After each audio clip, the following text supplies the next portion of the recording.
So I was in my office one day and I got a call. Ross Perot got on the line and said, I've been following you and you're a veteran. I appreciate all you've done for veterans. I'd like to offer you the vice presidency if I get the nomination. Would you take it?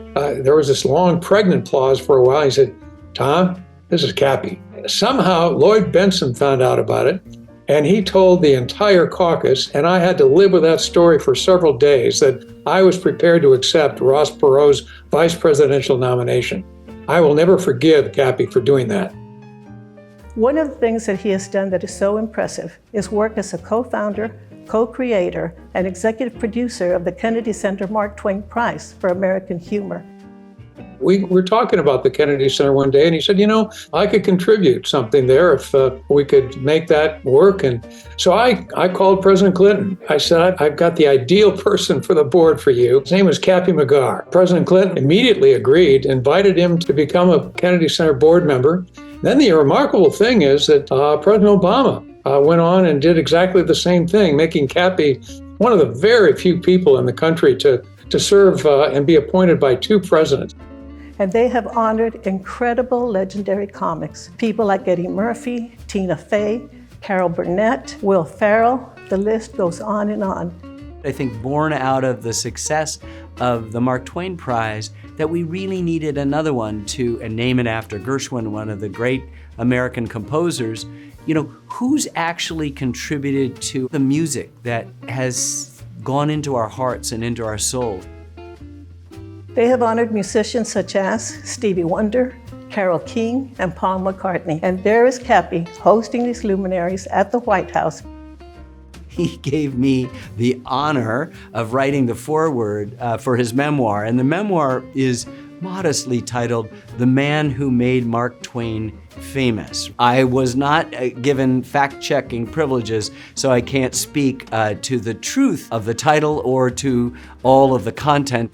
I love his stories. He has chapters dedicated to each one of the experiences he had with the people of humor, and the Mark Twain Prize itself. It's just a wonderful book, and I highly recommended it to people. Cappy McGarr really personifies the words, what starts here changes the world. Because he started at UT, he earned 3 degrees, a Bachelor of Journalism, a Bachelor of Arts, and an MBA. He served as Vice President of Student Government. He was chair of the Student Union Board. He also was abbot of the Friar Society, president of his fraternity. He was even the student representative to the Texas Exes. There is no question, Cappy McGarr is a UT fan inside and out. He is alumni that is very proud that he graduated from UT.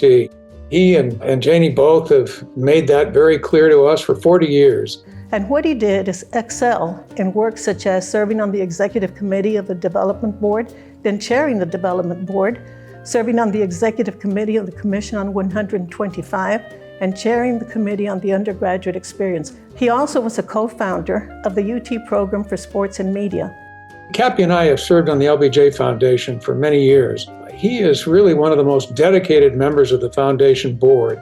And of course, given the close association between the foundation and UT, that relationship and that partnership couldn't be more important.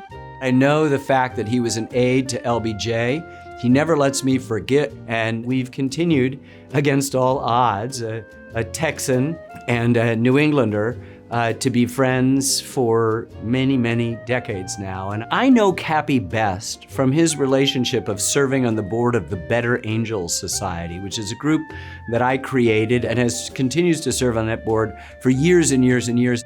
When I think of Cappy and Janie, I think of something Churchill once remarked. He said that his most brilliant achievement was his ability to persuade his wife to marry him. Without question, that is Cappy's most brilliant achievement too. I don't know that there's anybody I have met over my many years better match that contribute to each other's success and each other's strengths than Cappy and Janie. They're very, very close to their children and their grandchildren.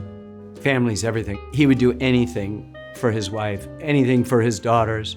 He's now enlarged his family with sons-in-laws and grandchildren, and he is doting and wonderful, and that speaks volumes about the man and who he is.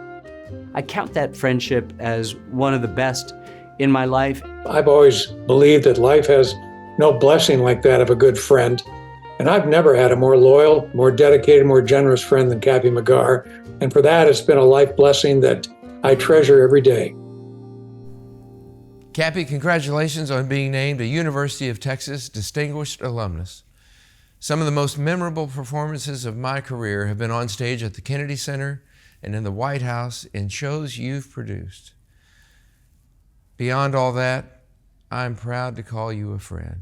And as your friend, I have one thing to say: gig 'em.